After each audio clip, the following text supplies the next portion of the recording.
Hi students, welcome to my YouTube channel study survey. I hope आप लोग मज़े में होंगे। तो आज हम लोग सॉन्ग ऑफ माई सेल्फ कविता पढ़ने जा रहे हैं। इससे पहले हम लोगों ने sweetest love I do not go कविता पढ़ी थी। आई होप कि आपने वह वीडियो देख लिया होगा। अगर नहीं देखे हैं तो उसका लिंक डिस्क्रिप्शन बॉक्स में दे दिया जाएगा। तो स्टार्ट करने से पहले कुछ विद्यार्थियों ने कमेंट किया था और मुझसे यह एक सवाल पूछा था कि सर मुझे इंग्लिश पढ़ना नहीं आता है, तो यह हम कैसे सीखें। तो उन विद्यार्थियों को मैं यह बता देना चाहता हूँ कि कोई भी विद्यार्थी एकाएक इंग्लिश पढ़ना नहीं सीखता है। वह धीरे धीरे मेहनत करता है। सबसे पहले वह गलत पढ़ता है, फिर थोड़ा सही पढ़ता है, फिर उससे ज़्यादा सही पढ़ता है, फिर सही पढ़ने लगता है। तो वह धीरे धीरे सीखता है। तो आप भी क्या कीजिए, मेहनत कीजिए और धीरे धीरे वीडियो को देखकर क्या कीजिए, पढ़ने का शुरुआत कीजिए। उसके बाद आप भी इंग्लिश पढ़ना सीख जाएंगे। और मैंने आपके इसी डाउट को दूर करने के लिए क्या किया कि जितने भी इस चैप्टर में इंग्लिश का मीनिंग प्रयोग किया है, उसका उच्चारण क्या होता है और उसका हिंदी क्या होता है, वो सारे एक पेज के रूप में पीडीएफ में डिस्क्रिप्शन बॉक्स में डाल दिया है। आप उस डिस्क्रिप्शन बॉक्स से उस पीडीएफ को डाउनलोड कर उसका उच्चारण को सुन सकते हैं, देख सकते हैं, पढ़ सकते हैं और उस उच्चारण के अनुसार आप यह कविता पढ़ सकते हैं और उसका हिंदी भी कर सकते हैं। तो चलिए, आप जानते हैं कि मैं आपको वीडियो के अंत में 3 मीनिंग पूछूंगा। वह मीनिंग आपके बोर्ड एग्ज़ाम के लिए क्या होगा, बहुत ज़रूरी होगा। तो अगर उन मीनिंग का अगर आप हिंदी जानते हैं, स्पेलिंग जानते हैं, तो मुझे कमेंट बॉक्स में ज़रूर मैसेज करेंगे कि आपने कितने मीनिंग सही किए। तो आइए हम लोग अब कविता पे चलते हैं। तो हम लोगों के कविता का नाम है song of my self. Song मतलब गीत होता है, ऑफ मतलब का के की, माई मतलब मैं या मेरा, सेल्फ मतलब स्वयं, मेरे स्वयं के गीत। देखिए, जब भी आपका ऑफ प्रीपोजिशन से कोई वर्ड जुटा रहे तो आप उसका जो हिंदी अनुवाद है दूसरी साइड से कीजिए। मतलब यहाँ माई सेल्फ से करेंगे दूसरी साइड से, तो इसका हिंदी होगा मेरे स्वयं के गीत या मेरी आत्मगीत। ये भी हो सकते हैं मेरे आत्मगीत या मेरे स्वयं का गीत। तो इस चैप्टर का नाम है मेरे आत्मगीत, जिनके कवि वाल्ट विटमैन है। जिनके कवि कौन है? Walt Whitman. अब चलिए इस पे हम लोग देखते हैं कवि का इंट्रोडक्शन। सबसे पहले कवि का इंट्रोडक्शन दिया जाता है, तो कवि के इंट्रोडक्शन के बारे में पढ़ते हैं। वाल्ट विटमैन का जन्म जो हुआ था 1819 में और मृत्यु 1892 ईस्वी में हुई थी। आप यहाँ ब्लू लाइन देख रहे हैं, तो यह ब्लू लाइन ऑब्जेक्टिव के लिए ये दर्शाया गया है। तो वाल्ट विटमैन का जन्म 1819 ईस्वी में और मृत्यु 1892 ईस्वी में हुई थी। The peoples poet. पीपल्स मतलब यहाँ पीपल है और उसमें देखिए एपोस्ट्रोफी एस लगा हुआ है। तो पीपल मतलब लोग, एपोस्ट्रोफी एस मतलब का या के भी बोल सकते हैं या की, और पोएट मतलब कवि। तो लोगों के कवि किनको कहा जाता है? तो वाल्ट विटमैन को कहा जाता है लोगों के कवि।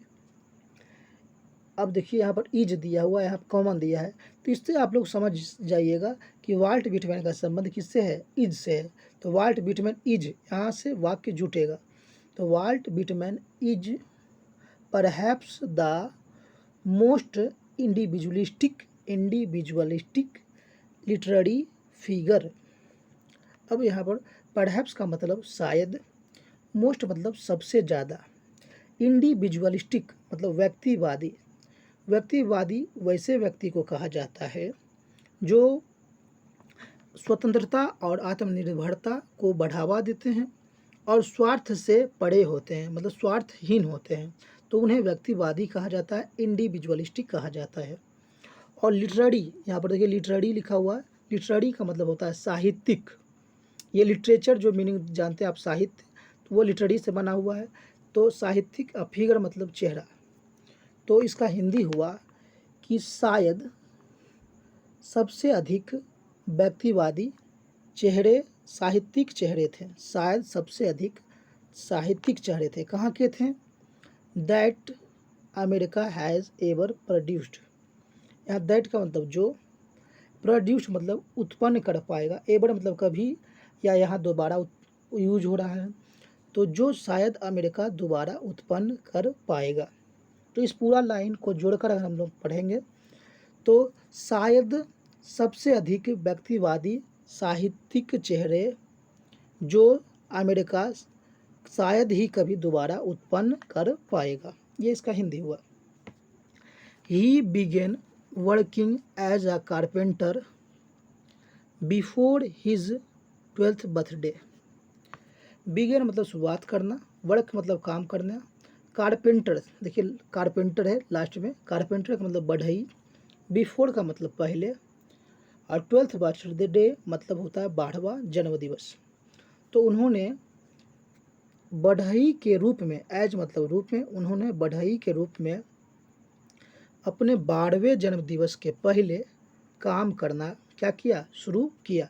तो उन्होंने बढ़ई के रूप में अपने 12वें जन्मदिवस के पहले काम करना शुरू किया। इस पूरा लाइन का हिंदी।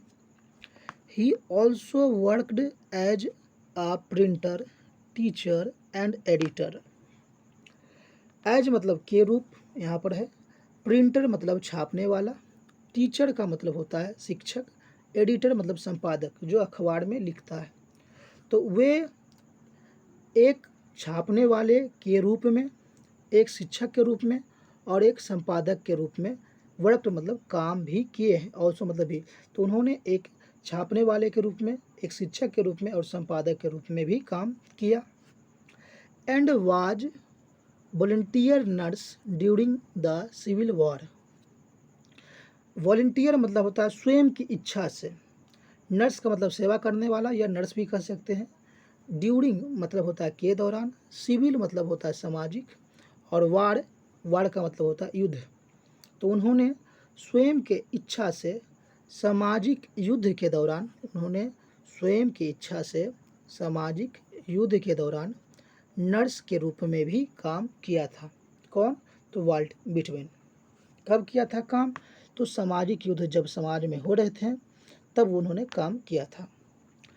विटमैन्स पोएट्री, देखिए यहाँ एपोस्ट्रोफी एस लगा हुआ है, मतलब विटमैन की कविता, all of which is collected in leaves of grass, नीचे ग्रास लिखा हुआ है। तो यहाँ पर देखेंगे हम लोग कि यहाँ पर था कि विटमैन की कविता जो, ऑल मतलब सभी, विच मतलब यहाँ जो, कलेक्टेड मतलब संकलित है, संग्रहित है, इकट्ठा है। किस रूप में? तो लीव्स ऑफ ग्रास के रूप में इकट्ठा है। तो विटमैन की जितनी भी कविताएं हैं, विटमैन की जितनी भी सभी कविताएं हैं वह संकलित है, संगठित है, इकट्ठा है। कहाँ? लीव्स ऑफ ग्रास में। ये इस पूरा लाइन का हिंदी हो गया। Is known for its free rhythms and lack of rhyme. Known मतलब जाना जाता है, फ्री मतलब मुक्त, रिदम मतलब लय, एंड लैक मतलब कमी, राइम का मतलब होता है तुकबंदी। आपने सुना होगा राइमिंग वर्ड, है ना? तो राइमिंग वर्ड क्या होता है कि वैसे इंग्लिश के वर्ड जिनके अंत वाले अक्षर एक हो। जैसे आपको मैं यह बताता हूँ, जैसे हॉट अंतिम में टी है, पॉट अंतिम में टी है, बॉट अंतिम में टी है, तो इन्हीं अक्षरों को राइमिंग वर्ड कहा जाता है। तो आपने इससे पहले भी एक कविता पढ़ी थी, sweetest love I do not गो, तो उन कविताओं में राइमिंग वर्ड का प्रयोग बहुत किया गया था। स्ट्रेंथ लेंथ लिखा रहता था, इल फुलफिल लिखा रहता था। तो देखिए ये सब राइमिंग वर्ड का प्रयोग किया जाता था उन कविताओं में। लेकिन इन्होंने जो कविताएं लिखी, उन कविताओं को संकलन इसलिए जाना जाता है, नोन जाना जाता है, क्योंकि किस लिए जाना जाता है? फ्री रिदम मतलब अपने मुक्त लय के लिए जाना जाता है, और एंड लैक ऑफ राइम मतलब तुकबंदी के कमी के लिए जाना जाता है। तो इस पूरा जो लाइन था उसका हिंदी यह हो गया। तो विटमैन की जितनी भी सारी कविताएं हैं वह लीव्स ऑफ ग्रास के रूप में संकलित हैं, और वह अपने मुक्त लय और तुकबंदी के कमी के लिए जाना जाता है। इनकी कविताओं में तुकबंदी नहीं मिलती है। आप देखेंगे आगे इस कविता में। तो इतना से ऑब्जेक्टिव बहुत सारा निकल सकता है कि ये सॉन्ग ऑफ माई सेल्फ जो कविता है उनको लिखा किसने है, तो वाल्ट विटमैन ने। उनका जन्म कब हुआ था, तो 1819 में। मृत्यु कब हुई थी, 1892 में। उन्हें क्या कहा जाता था, लोगों के कवि कहा जाता था। वो एक कैसे कवि थे, तो ये व्यक्तिवादी कवि थे। उनका जन्म कहाँ हुआ था, तो अमेरिका में जन्म हुआ था। उन्होंने क्या क्या चीज़ के रूप में काम करना स्टार्ट किया था, तो कारपेंटर का भी काम किया था। कारपेंटर का काम जो है कब से शुरुआत किया था, तो 12वें जन्मदिवस के पहले से ही। उन्होंने एक छपाई करने वाले व्यक्ति के रूप में, एक शिक्षक के रूप में और संपादक के रूप में कार्य किया। और अपनी इच्छा से किस दौरान एक नर्स का काम किया, तो सामाजिक युद्ध के दौरान। उनकी सारी संरचनाएं लिप्स ऑफ ग्रास के रूप में क्या है, संकलित है। और वह किस लिए जानी जाती है, अपने मुक्त लय के लिए और लैक ऑफ मतलब और तुकबंदी के कमी के लिए जानी जाती है। तो इतना आपका ऑब्जेक्टिव हो गया यहाँ से। तो चलिए हम लोग आगे बढ़ते हैं। अब देखिए आपका अगला लाइन है, Whitman first published it at his own expense in 1855। Whitman यहाँ पर देखिए, पब्लिश मतलब प्रकाशित करना, एक्सपेंस का मतलब होता है यहाँ पर एक्सपेंस लिखा हुआ खर्च। तो विटमैन ने इसे, इट मतलब इसे प्रकाशित किया पहली बार अपने खर्च पे, हिज ओन एक्सपेंस, अपने खर्च पे 1855 ईस्वी में।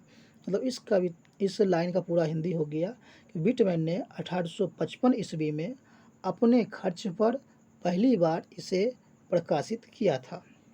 ये पूरा लाइन का हिंदी हो गया। How ever the free form of the poems and joyful dedication to the importance of individual were not well received at first। ये लाइन है। तो हाउ एवर मतलब हालांकि, यहाँ पर हाउ एवर हालांकि, फ्री फॉर्म, फ्री मतलब मुक्त, फॉर्म मतलब रूप, मुक्त रूप, ऑफ मतलब काके की, पोएम मतलब कविताएं, एंड मतलब और, जॉयफुल मतलब होता है खुशी के साथ, सहर्ष, इसको सहर्ष भी कह सकते हैं। डेडिकेशन का मतलब समर्पण, और किसके प्रति समर्पण, तो इम्पोर्टेंस मतलब ये महत्ता, और इंडिविजुअल जो व्यक्तिगत इंडिविजुअलिस्ट था, वो इंडिविजुअल से बना है, इसका मतलब निजता भी हो सकता है। तो इंडिविजुअल मतलब निजता। और were not well received, receive मतलब प्राप्त हुआ था, एट फर्स्ट, फर्स्ट मतलब पहली बार। तो इसका हिंदी हुआ हालांकि, हाउएवर, कविताओं के मुक्त रूप, फ्री फॉर्म, और सहर्ष समर्पण, जॉयफुल डेडिकेशन के कारण, किसमें, तो निजता के महत्व में, इंडिविजुअल था ना, ऑफ रहेगा तो दूसरे तरफ से हिंदी करेंगे। तो निजता के महत्व में जो मुक्त रूप, कविताओं का मुक्त रूप और सहर्ष समर्पण के कारण उनकी जो कविताएं है ना, ज़्यादा प्रकाशित नहीं हो पाई थी, ज़्यादा कामयाबी हासिल नहीं कर पाई थी। लोगों की तरफ से उसकी जो कविता की प्रतिक्रिया अच्छी नहीं आई थी। तो इस पूरे लाइन का हिंदी हुआ, हालांकि निजता के महत्व का उनकी कविताओं में मुक्त रूप और सहर्ष समर्पण के कारण लोगों की प्रतिक्रिया पहली बार में उनके लिए अच्छी नहीं थी। ये पूरा हिंदी हो गया इस लाइन का। In fact his collection of poems cost Whitman his job as it was taken to be obscene. In fact मतलब वास्तविक रूप में या वास्तव में, कलेक्शन मतलब संग्रह, और यहाँ पर देखिए कोस्ट मतलब होता है कीमत, यहाँ लेकिन कोस्ट मतलब हानि है, खामियाजा भुगतना है। और यहाँ ऑब्सीन, देखिए यहाँ पर एक वर्ड है ऑब्सीन, मतलब अंधकार, अंधकार भी होता है, अश्लील भी होता है और गंदा भी होता है। तो इसका हिंदी हुआ, वास्तव में उनकी कविताओं के संग्रह के कारण हानि भुगतनी पड़ी उनके जॉब से। वास्तव में उनकी कविताओं के कारण उनको अपना जॉब क्या करना पड़ा, छोड़ना पड़ा। As it was taken to be obscene, और उन्हें इसे क्या बताया, कविता जो उन्हें क्या बताया, अश्लील बताया। जो कविता वो छापे थे उनको क्या बताया, अश्लील बताया उनको। किनको? तो वाल्ट विटमैन को। तो इसका पूरा हिंदी हो गया, वास्तव में कविताओं के संग्रह ने क्या किया, उनको उनके जॉब से क्या कर दिया, हाथ गंवा दिया, और क्या हुआ, और उनको क्या अश्लील साबित कर दिया वाल्ट विटमैन को। ये पूरा हिंदी हो गया इस लाइन का। इन 1881 आफ्टर मेनी एडिशंस, 1881 में बहुत सारे, एडिशन मतलब होता है प्रकाशन, तो बहुत सारे, मेनी मतलब बहुत सारे प्रकाशन के बाद Leaves of Grass finally found a publisher willing to print it uncensored.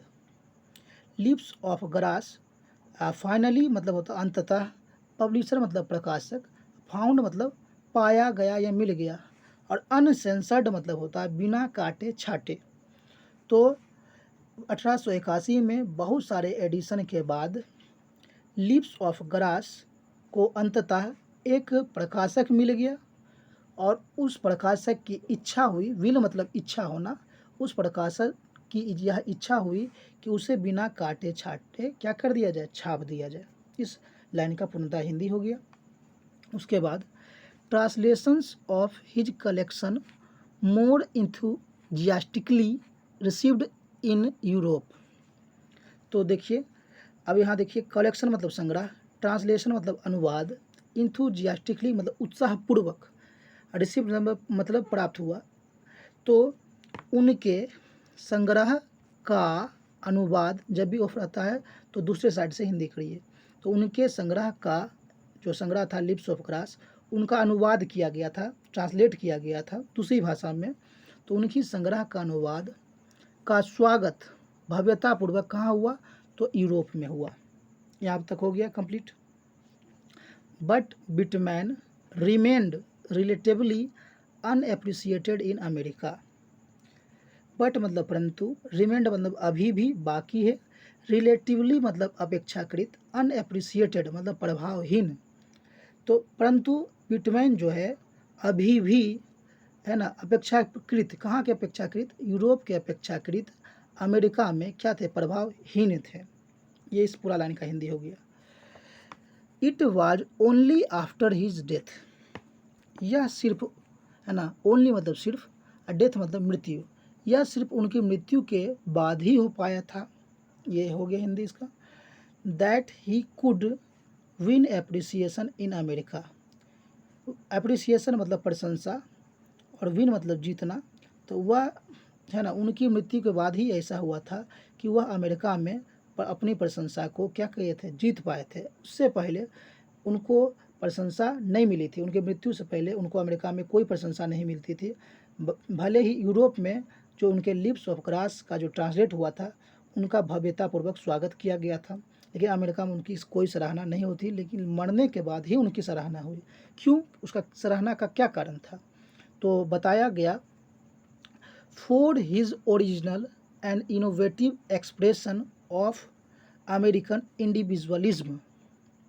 अब यहाँ देखिए, ओरिजिनल मतलब होता है मूल, इनोवेटिव मतलब होता है नया या नव परिवर्तनकारी, एक्सप्रेशन मतलब होता है अभिव्यक्ति, और इंडिविजुअलिज्म का मतलब होता है व्यक्तिवाद। तो देखिए यहाँ ऑफ लगा हुआ, तो हम लोग इधर से करेंगे हिंदी कि अमेरिकन व्यक्तिवाद के मूल और नए अभिव्यक्ति के लिए उनकी प्रशंसा जो है अमेरिका में की जाने लगी। कब, उनके मरने के बाद। तो इसका पूरा हिंदी हो गया उस लाइन का कि उनके मरने के बाद ही अमेरिका में उनकी सराहना इसलिए की गई कि क्योंकि उन्होंने अमेरिकन व्यक्तिवाद के मूल और नए अभिव्यक्ति की क्या की थी, शुरुआत, इसलिए उनकी सराहना की जाने लगी। चलिए यहाँ तक तो हो गया ख़त्म।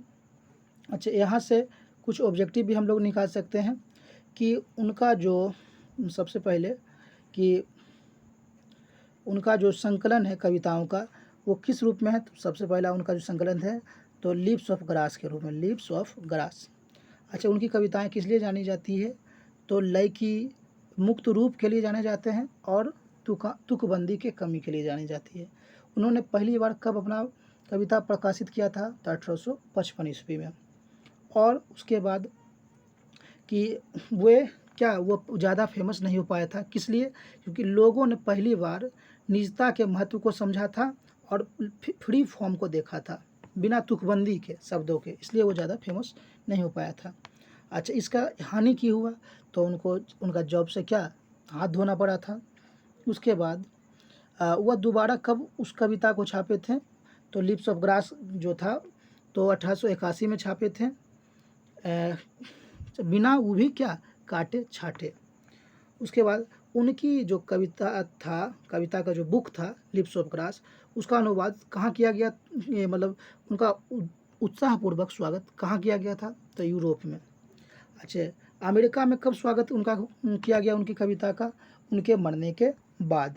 चलिए, और किस लिए किया गया, तो मूल और नए अभिव्यक्ति के लिए किया गया था, जो अमेरिकन व्यक्तिवाद में हुआ था, इसीलिए। उसके बाद देखिए अंतिम line, his important works include lips of grass 1855 and drum taps. Include मतलब शामिल, वर्क मतलब काम होता है, वर्क्स मतलब रचनाएं, इम्पोर्टेंट मतलब महत्वपूर्ण। तो उनकी महत्वपूर्ण रचनाएं लिप्स ऑफ ग्रास जो 1855 में छपी थी, एंड मतलब और, ड्रम टैप्स जो 1866 में छपी थी शामिल है। तो उनकी महत्वपूर्ण रचनाओं में लिप्स ऑफ ग्रास और ड्रम टैप्स शामिल है। चलिए, अब हम लोग ने कवि का इंट्रोडक्शन पढ़ लिया। अब हम लोग कहाँ पर चलेंगे, तो कविता पर अपने चलेंगे। चलिए, हम लोग अब अपने कविता पे आते हैं। सॉन्ग ऑफ माई सेल्फ मतलब मेरे आत्मगीत, मेरे स्वयं के गीत। I celebrate my self and Singh my self. इस कविता का शुरुआत जो है, ओपनिंग सेक्शन जो है वो क्या है, तो I celebrate my self and Singh my self. Celebrate मतलब जश्न मनाना, खुशियाँ मनाना, और सिंग मतलब गाना, और माई सेल्फ मतलब स्वयं। तो इस लाइन का हिंदी हो रहा है कि मैं खुद से खुशियाँ मनाता हूँ और खुद से ही क्या करता हूँ, गाता हूँ, या खुद से खुशी मना रहा है, खुद से गा रहा है, मतलब यह अपने आप में खुश है। यह जो कवि है वाल्ट व्हिटमैन, यह अपने आप में खुश है। तो यह एक लाइन हो गया। आपका दूसरा लाइन है, and what I assume you shall assume. यहाँ वाट मतलब जो होगा, क्या नहीं होगा, एज्यूम मतलब मानना। तो जो मैं मानता हूँ वह तुम भी मानोगे। या क्यों, या क्या मान रहा है, हमको बताएगा क्या मान रहा है। तो for every atom belonging to me as good belongs to you. Atom मतलब कण, एवरी मतलब प्रत्येक, बिलोंगिंग मतलब जो है ना हमारे अंदर विद्यमान है, तो उसको कहते हैं बिलोंगिंग, या बिलोंगिंग मतलब संबंधित भी होता है। तो जो हमारे अंदर विद्यमान है वह तुम्हारे अंदर भी क्या है, विद्यमान है। मतलब इस कविता, इस जो लाइन है इसका हिंदी हुआ कि हमारे शरीर का जो प्रत्येक अंग है जिन कणों से मिलकर बना है, उन्हीं कणों से तुम्हारे भी शरीर का अंग मिलकर बना हुआ है। तो आप कहिएगा ये लिखा कहाँ हुआ है, तो ये कविता है, इसमें आपको फीलिंग समझना पड़ेगा कि यह कहना क्या चाहता है। तो यहाँ पहला लाइन का हिंदी था, मैं खुद से खुशियाँ मनाता हूँ और खुद में गाता हूँ, जो मैं मानता हूँ वह तुम भी मानोगे। और क्या मानोगे, तो मेरे शरीर का प्रत्येक अंग जिन कणों से मिलकर बना है, उन्हीं कणों से मिलकर तुम्हारे शरीर का भी अंग बना हुआ है। यहाँ मी और यू क्या कर रहे हैं, समानता को दिखा रहे हैं। तो आपसे यह क्वेश्चन पूछेगा कि सबसे पहला क्वेश्चन अगर पूछा जाएगा कि इस मा सॉन्ग ऑफ माई सेल्फ का ओपनिंग सेक्शन क्या है सेंटेंस, तो I celebrate my self and Singh my self. अच्छा, ये कवि जो है क्या मानता है, तो क्या मानता है कि मेरे शरीर का जो प्रत्येक अंग है जिन कणों से मिलकर बना है, उन्हीं कणों से तुम्हारे शरीर का भी अंग मिलकर बना हुआ, यह मानता है। ठीक है। अच्छा, ये खुद क्यों खुश है अपने आप में, इसलिए खुद खुश है क्योंकि अभी जो है भगवान ने इनको बनाकर रखा है, इनको जिलाकर रखा है, तो इसीलिए वो भगवान को शुक्रिया अदा करते हैं और वो खुशियाँ मनाते हैं और खुद में क्या करते हैं, गाते हैं। तो इतना ऑब्जेक्टिव, इतना क्वेश्चन और इसका हिंदी ये हो गया। तो ये 3 लाइन आपकी क्या होगी, ख़त्म, कि मैं खुद से खुशियाँ मनाता हूँ और खुद में गाता हूँ, जो मैं मानता हूँ वह तुम भी मानोगे, और मेरे शरीर का प्रत्येक अंग जिन कणों से मिलकर बना हुआ है, वही उन्हीं कणों से तुम्हारे शरीर का प्रत्येक अंग मिलकर बना हुआ है। चलिए अब तीसरा लाइन ख़त्म, हम लोग चौथे लाइन पे चलते हैं। तो चौथा लाइन आपका है कि I loaf and invite my soul. Loaf मतलब इधर उधर भटकना, इनवाइट का मतलब आमंत्रित करना, सोल मतलब आत्मा। तो मैं इधर उधर भटकता हूँ और अपनी आत्मा को आमंत्रित करता हूँ। यह हुआ शाब्दिक अर्थ। बोल रहा है कि मैं इधर उधर भटक कर अनुभव ग्रहण करता हूँ और अपनी आत्मा से पूछता हूँ। क्या पूछता हूँ, क्या चिंतन करता हूँ? I lean and loaf at my ease observing a spear of summer grass. Lean मतलब आराम करना, झुकना, सोना। लोफ मतलब इधर उधर भटकना। माई ईज मतलब आसानी से, सरलता से। ऑब्जर्विंग मतलब महसूस करना। स्पीयर मतलब भाला होता है जो नुकीला होता है। और ग्रास मतलब घास। समर मतलब गर्मी। देखिए घास का जो भाला नहीं हो सकता है ना, घास के लिए भाला शब्द प्रयोग नहीं होता। तो घास में जो नुकीला होता है चीज़, जो पदार्थ, उसको हम लोग दंश कहते हैं। तो इस पूरी लाइन का अगर हिंदी निकाला जाए, शाब्दिक अर्थ निकाला जाए, तो मैं सरलता से इधर उधर भटकता हूँ सामान्य समय में। जब सामान्य समय रहता है, साधारण समय में मैं सरलता से इधर उधर भटकता हूँ, है ना, और आराम करता हूँ। ये हो गया इसका Hindi. Observing a spear of summer grass. लेकिन गर्मी के दिनों में, ऑफ रहे तो उधर से, लेकिन गर्मी के दिनों में घास के दंश का क्या करता हूँ, अनुभव करता हूँ। ये बोल रहा है इसका हिंदी कि मैं इधर उधर भटकता हूँ और भटक कर क्या करता हूँ, आराम करता हूँ, इतना तक। और उसके बाद लेकिन गर्मी के दिनों में घास के दंश का अनुभव करता हूँ, शाब्दिक अर्थ। लेकिन यह बोलना क्या चाह रहा है कि यह जो इधर उधर भटकता था ऊपर में लाइन वाले में, ऊपर वाला लाइन में, और यह अपनी आत्मा से पूछता था अपने अनुभव से कि ये सामान्य जब समय होता है तो यह इधर उधर भटक के क्या कर लेता है, आराम कर लेता है। लेकिन यहाँ गर्मी के दिनों में घास का चुभना, घास चुभता है कब, जब देखिए इधर उधर हम लोग चलते हैं, है ना, तो चलेंगे तो घास का जो दंश है ना, चुभता है। यहाँ घास का दंश चुभना का मतलब होता है पैर में कांटा चुभना। तो पैर में जब कांटा चुभता है तो हमको दर्द होता है। तो उनको कब दर्द हो रहा है, पैर में कांटा कब चुभ रहा है, तो इस लाइन का जो रिलेशन है ना, इस लाइन से आप देख रहे हैं यहाँ क्रीड्स एंड स्कूल्स इन एबियंस लिखा हुआ, इसका इस वर्ड से, इस लाइन से क्या है, रिलेशन है। क्रीड्स मतलब होता है धार्मिक मान्यताएं, और स्कूल्स मतलब विचार होता है। स्कूल नहीं है, स्कूल्स मतलब विचार।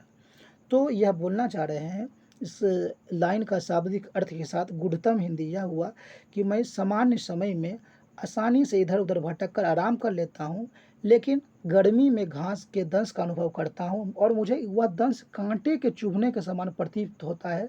जैसे एक जब कांटा चुभता है तो आदमी को दर्द होता है, तो उसी प्रकार उनको यह दर्द इसलिए हो रहा है कि जो समाज में धार्मिक मान्यताएं फैली हुई है, कुरीतियाँ फैली हुई है, रंग के, रूप के, जाति के, तो इस भेदभाव के कारण जो उनको तकलीफ़ होता है वह कांटे के चुभने के समान है। तो इसलिए इस लाइन में वह बोलते हैं कि मैं सामान्य समय में इधर उधर भटकता हूँ और घास के दंश का अनुभव करता हूँ कि मुझे वह घास का दंश कांटे के चुभने के समान दर्द देता है। जैसे लोग लड़ते हैं अपने जाति के नाम पे, अपने रंग के नाम पे, इत्यादि के नाम पे।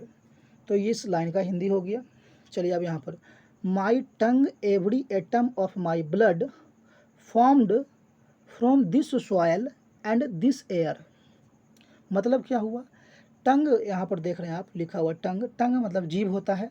एटम मतलब होता है अणु या कतरा, ये भी हो सकता है क्योंकि ब्लड है, ब्लड मतलब खून। और फॉर्म मतलब बना हुआ है, और सॉइल मतलब मिट्टी, और एयर मतलब हवा, अफ्रो मतलब से। तो देखिए मेरा जीभ, यहाँ जीभ बोलना अच्छा नहीं रहेगा, इसलिए यहाँ पर मेरा अंग। तो मेरे अंग, और देखिए ऑफ लगा हुआ, तो मेरे खून का प्रत्येक कतरा, मेरा अंग और मेरे खून का प्रत्येक कतरा किससे बना हुआ है, तो इस मिट्टी और इस हवा से बना हुआ है। ये बात हो गया क्लियर कि मेरा अंग और मेरे खून का प्रत्येक कतरा यहाँ की मिट्टी और यहाँ की हवा से बनी हुई है। चलिए ये हो गया।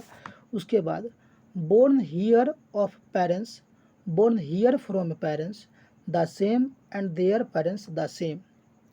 मतलब पेरेंट्स मतलब होता है माता पिता, हियर मतलब यहाँ, माता पिता जो हमको जन्म देते हैं, तो जन्मदाता भी बोल सकते हैं, एक वर्ड में। तो बोल रहे हैं यहाँ के जो मेरे जन्मदाता हैं और उनके भी जो जन्मदाता हैं वो की है समान है। तो मेरे जो जन्मदाता हैं और उनके भी जो जन्मदाता हैं, मतलब मेरे माता पिता और उनके माता पिता क्या है, सब समान है। एंड देयर पेरेंट्स, और उनके भी माता पिता सब क्या है, समान है। तो इसका हिंदी हो गया मेरे जन्मदाता और उनके जन्मदाता और उनके भी जन्मदाता सब क्या है, समान है। यह कविता है ना प्रकृति नेचर के लिए आया है, और दूसरा बात समानता दर्शाने के लिए आया है, और तीसरा बात है ना इस कवि को जो भगवान बना कर रखे हैं, अभी जिंदा किए हुए रखे हैं, एग्जिस्ट करवा के रखे हैं, इसलिए भी इस उन्होंने यह कविता को लिखी है। इनके 3 कारण है इस कविता के, यही 3 कारण।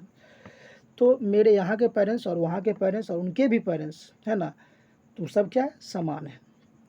I now 37 years old in perfect health begin. Now मतलब अभी, और 37 मतलब 37 साल का, और परफेक्ट मतलब क्या होता है, अच्छा, संपूर्ण। हेल्थ मतलब स्वास्थ्य। तो मैं अभी 37 साल का हूँ और एक संपूर्ण और अच्छे स्वास्थ्य अवस्था में अभी बना हुआ हूँ। मैं 37 साल का हूँ, संपूर्ण और अच्छे स्वास्थ्य अवस्था में बना हुआ हूँ। इसका हिंदी हो गया। तो इस 5 लाइन का हिंदी यह हुआ कि मैं इधर उधर भटकता हूँ और अपनी आत्मा से पूछता हूँ अनुभव के आधार पर कि मैं इधर उधर भटक के जब सामान्य समय में सरलता से आराम करता हूँ, लेकिन जो मैं गर्मी के दिनों में घास के दंश का अनुभव उस तरह से करता हूँ जैसे कांटे के, जैसे मेरे पैर में चुभता है, उस तरह से दर्द होता है जब लोग जाति धर्म रंग के नाम पे लड़ते हैं, और मेरा अंग मरते, मेरे प्रत्येक खून का कतरा सभी जो है इसी हवा और इसी मिट्टी से बनी हुई है। मेरे यहाँ के जन्मदाता और उनके भी जन्मदाता और उनके भी जन्मदाता सभी समान हैं।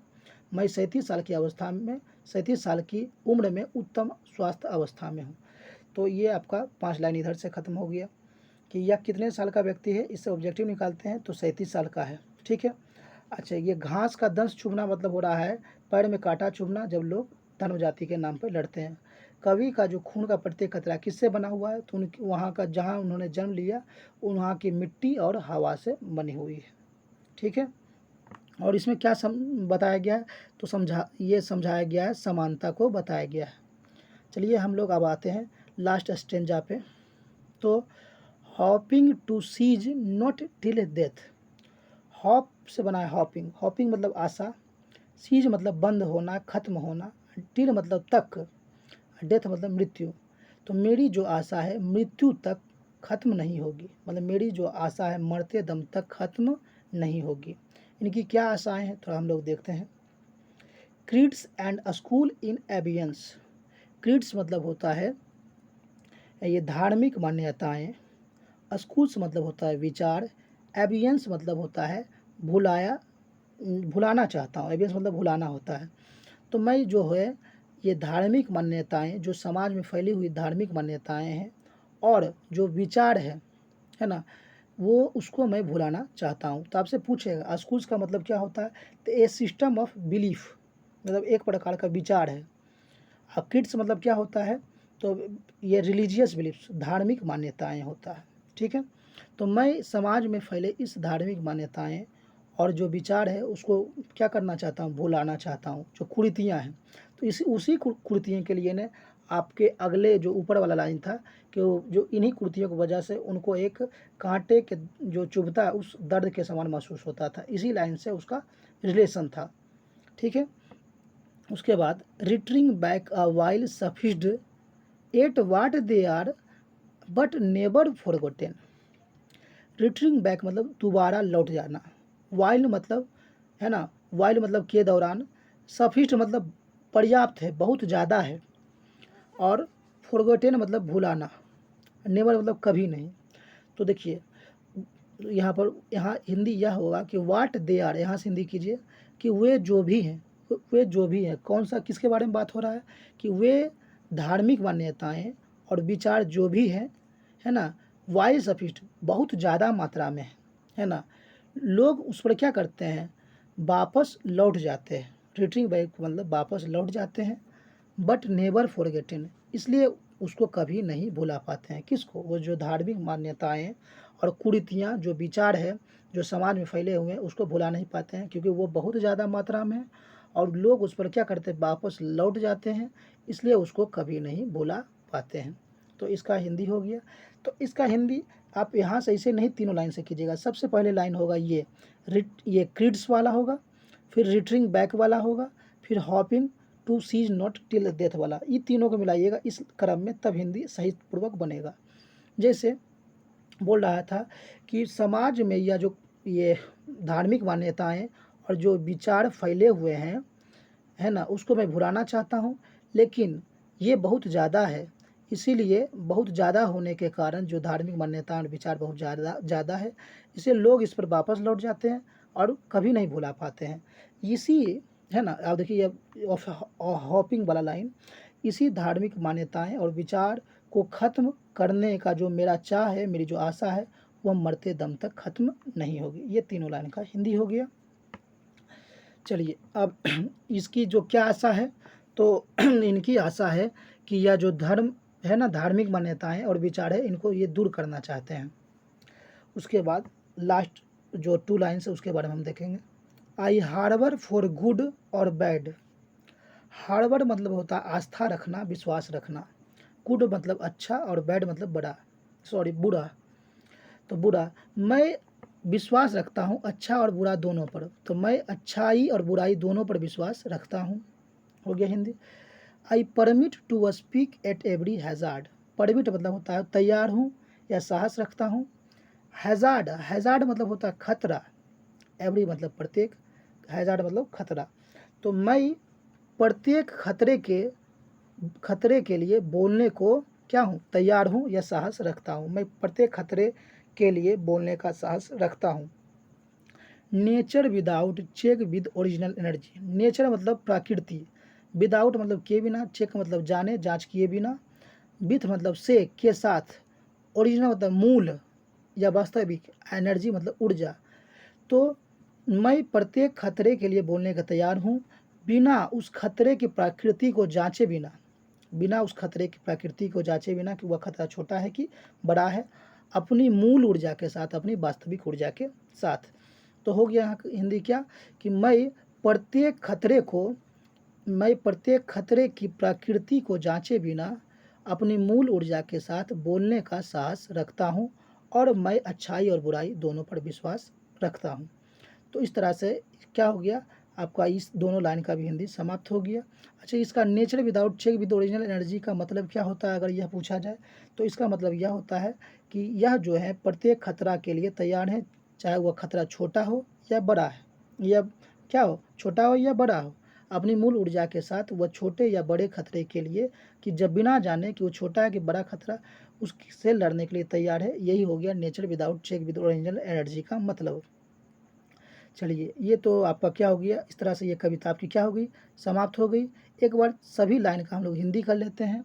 मैं खुद के साथ गाता हूँ और मैं खुद के साथ जश्न मनाता हूँ और खुद के साथ गाता हूँ, और जो मैं मानता हूँ वह तुम भी मानोगे, जो मैं मानता हूँ वह तुम भी मानोगे, कि मेरे शरीर का प्रत्येक अंग जिन कणों से मिलकर बना है, उन्हीं कणों से तुम्हारे भी शरीर का प्रत्येक अंग मिलकर बना हुआ है। उसके बाद लाइन थी कि मैं इधर उधर भटकता हूँ और अपनी आत्मा को क्या करता हूँ, बुलाता हूँ, आमंत्रित करता हूँ, मतलब अनुभव करता हूँ, कि मैं इधर उधर भटकने के बाद सरलता से सामान्य समय में क्या करता हूँ, आराम करता हूँ। लेकिन गर्मी के दिनों में घास के दंश का अनुभव उसी तरह से करता हूँ जैसे पैर में कांटा चुभने के बाद दर्द होता है, तो वही दर्द जैसे लोग धर्म, जाति इत्यादि के नाम पर लड़ते हैं तब। उसके बाद मेरा अंग और मेरे खून का प्रत्येक कतरा सभी यहाँ की हवा और मिट्टी से क्या हुई है, बनी हुई है, और मेरे जो जन्मदाता हैं और उनके भी जन्मदाता सभी क्या है, और उनके भी जन्मदाता सभी क्या है, समान हैं। मेरे जन्मदाता और उनके जन्मदाता और उनके भी जन्मदाता सभी समान हैं। मैं 37 साल का हूँ और पूर्णतः स्वस्थ अवस्था में हूँ, इसलिए भगवान का क्या करता हूँ, शुक्रिया अदा करता हूँ। उसके बाद यहाँ पर 3 लाइन था कि तीनों लाइन, पहले सेकेंड लाइन, फिर थर्ड लाइन, फिर फर्स्ट लाइन, कि समाज में यह जो धार्मिक मान्यताएं और विचार जो फैली है उसको भूलना चाहता हूँ, लेकिन लोग इस धार्मिक मान्यता के ज़्यादा होने के कारण लोग इस धार्मिक मान्यता के क्या होने के कारण ज़्यादा होने के कारण क्या करते हैं, लोग इसी पर क्या करते हैं, वापस लौट जाते हैं। वापस लौट जाते हैं और क्या करते हैं, भुला नहीं पाते हैं, इसको भुला नहीं पाते हैं। इसलिए इस समाज में फैले इस धार्मिक मान्यता और विचार को मैं मरते दम तक क्या करना चाहता हूँ, ख़त्म करना चाहता हूँ। यही उनकी क्या है, आशा है। तो ये हो गया। और मैं अच्छाई और बुराई दोनों के लिए बोलने के लिए तैयार हूँ, चाहे वह खतरा, प्रत्येक खतरा छोटा हो या बड़ा हो, बिना उसकी प्रकृति को जांचे बिना अपनी मूल ऊर्जा के साथ बोलने का साहस रखता हूँ। तो ये हो गया सारे कविता का एक ही साथ हिंदी। तो चलिए, तो ये आपका क्या हो गया, हिंदी समाप्त हो गया। और मैंने आपको कहा था कि मैं आपसे 3 मीनिंग पूछूंगा। तो पहला मीनिंग मैं पूछता हूँ कि बताइए, टेलर, जो टेलर होता है, दर्जी जो टेलर होता है, उसका मीनिंग क्या होता है, स्पेलिंग। तो अगर आप जानते होंगे तो कमेंट बॉक्स में ज़रूर मैसेज करेंगे। तो टेलर का स्पेलिंग होता है TAILOR, टेलर। टेलर का मतलब दर्जी। उसके बाद आप बताइए कि आप कुरियर सुनते होंगे, कुरियर जो होता है संदेश पत्र होता है, तो उसका स्पेलिंग क्या होता है। तो कुरियर का स्पेलिंग होता है COURIER,